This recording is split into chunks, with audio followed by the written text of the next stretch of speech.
నాకు స్ఫూర్తి ఎవరు అంటే మా చిన్నతనంలో ముఖ్యమంత్రి నారా చంద్రబాబు నాయుడు గారు నీరు చెట్టు లాంటి జన్మభూమి లాంటి ఎన్నో కార్యక్రమాలు పెట్టారు. అప్పుడు మేము చిన్నపిల్లలు సార్. మీరే మాకు స్ఫూర్తి. మీ అడవుల్లోకి వెళ్ళి అడవిని కాపాడుతున్నామన్నా పచ్చదనం చేస్తున్నామన్నా మాకు మీరే స్ఫూర్తి. అయితే నాకు చిన్న కోరిక, భగవంతుని ప్రకృతిని కోరుకుంటున్నా సార్. మీ వయసు తగ్గాలి. మీ వయసు తగ్గితేనే బాగుంటుంది. ఆంధ్ర భవిష్యత్తు మీ చేతుల్లో ఉంది సార్. మీరు మాకు స్ఫూర్తి. అలాగే డిప్యూటీ సీఎం గారు, ఆయనకు మేము వీరాభిమానులు. అయితే ఆయన ఇప్పటికీ పదవి చేపట్టి 1 సంవత్సర కాలంలోనే అడవుల శాతం అనేది బాగా పెరిగింది. దీనికి ప్రత్యక్ష సాక్షి నేనే. ఎన్నో కార్యక్రమాలు, వారికి మడ అడవుల పైన ప్రేమ ఉంది. అడవులు, సామాజిక అడవుల పేరుతో ఇప్పటిదాకా ఎన్నో కార్యక్రమాలు చేపట్టారు. వారు చేయటం వల్లనే అడవుల శాతం పెరిగింది.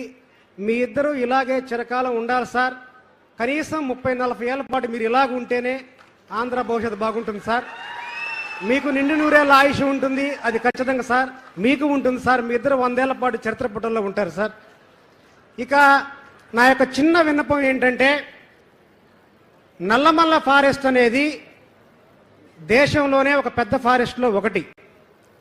క్రీస్తు పూర్వమే సిద్ధనాగార్జునుడు చైనా నుంచి, బర్మా నుంచి విద్యార్థులను తీసుకొచ్చి ఇక్కడ పాఠాలు చెప్పిన చరిత్ర మన నల్లమల ఆంధ్రప్రదేశ్ది. అయితే ఇప్పుడు మనం దాన్ని విస్మరిస్తూ ఉన్నాం. దేశంలో వేగంగా ఔషధ మొక్కలు అంతరించిపోయే ఫారెస్ట్ నల్లమల ఫారెస్ట్ అయింది. కారణం ఏంటంటే, నల్లమల అంటే నల్లని కొండలు అని అర్థం. కానీ నల్లమల పేరు మాదిరిగానే ఆ నల్ల కొండలు ఇప్పుడు మలమలమాడుతూ ఉన్నాయి. ఎన్నో ఔషధ వృక్షాలు అంతరించిపోతూ ఉన్నాయి. అలాగే కుంటలు లేని కారణంగా అడవుల్లో బెట్టకు గురైపోయి చెట్లు పోవటమే కాకుండా ఆ చెట్లపైన ఆధారపడ్డ పక్షులు చనిపోతున్నాయి, వలస వెళ్ళిపోతున్నాయి, వన్యప్రాణులు చనిపోతున్నాయి.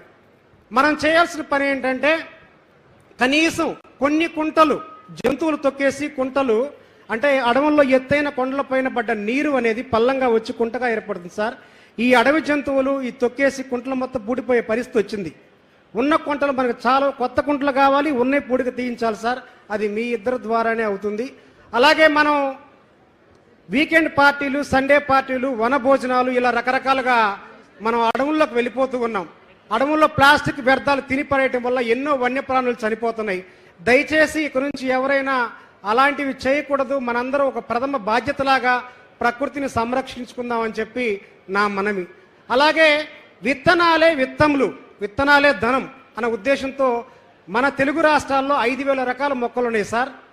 కానీ మనం వాటిని చాలా కోల్పోయాం. ఒక చెట్టుకి 1000 కాయలు కాస్తే 1000 కాయలు ఆ విత్తనాల ద్వారా విత్తన బంతులు తయారు చేసి మనం 1000 వృక్షాలను మనం మొలిపించవచ్చు సార్. తొలకరి జల్లు సమయంలో ఎత్తైన కొండలు, గుట్టలు, కుంటలు, మైదాన ప్రాంతాలు, పలచని అడవుల్లో మట్టి, ఎరువు సమానంగా కలిపేసి మనం తినిపడేసిన ఏదైనా ఒక నేరేడు కానీ, సీతాఫలం కానీ, ఏదైనా ఒక విత్తనాన్ని మనం చుట్టూ కనుక మనం చల్లినట్లయితే కనీసం మనం 100 చల్లితే అందులో 4వ వంతు ఒకటైనా ఖచ్చితంగా మొలుస్తుంది సార్. ఇలా మనం కొన్ని కోట్ల విత్తన బంతులు, ఎలాంటి శ్రమ ఉండదు, బడ్జెట్ కూడా తక్కువ. అలా చేయటం ద్వారా వేగవంతంగా మనం అడవుల్ని వృద్ధి చేసుకోవచ్చు. ఈ విత్తనాలే విత్తములుగా మనం కాపాడుకోవాలని చెప్పి నా యొక్క చిన్న మనవి. అలాగే సార్, నల్లమల అడవి దేశంలోని ఎక్కువ కాలుతున్న అడవి. ఎందుకంటే వేసవి కాలంలో గొర్రెల కాపర్లు అవగాహన లోపం వల్ల కొత్త గడ్డి రావాలి అనే ఉద్దేశంలో ఎత్తైన కొండలకు ఎక్కేసి మంట పెడుతూ ఉంటారు మండు వేసవిలో. అవి తగలబడుతున్నాయి సార్. ఈ తగలబట్టడం వల్ల ఎన్నో రకాల ఔషధ వృక్షాలు కాలిపోవటమే కాకుండా ఆ వృక్షాల పైన పక్షి గూళ్ళు, చెట్టు తొర్రల్లో ఉన్న గూళ్ళు, గుడ్డులు, అలాగే ఈ వృక్షాల మీద ఆధారపడ్డ కొండముచ్చులు, అడవి కోతులు, అలాగే దొచ్చుల్లో ఉండేవి అడవి తాబేళ్లు, ఇవన్నీ కూడా చనిపోతున్నాయి సార్. దయచేసి ఒక బాధ్యతగా ప్రజల అభ్యర్థన, గ్రామాల్లో దీని ఒక ప్రచారం లాగా, ఉన్న గడ్డి తగలబెడితే కొత్త గడ్డి రాదు, గడ్డి ఎలాగైనా మొలుస్తుంది, తొలకరి జల్లు ఉద్దేశమే గడ్డి మొలవటం అనే కార్యక్రమాన్ని ప్రచారం చేసి అదొకటి కూడా ఆపేయాల్సిన అవసరం ఉంది సార్. అలాగే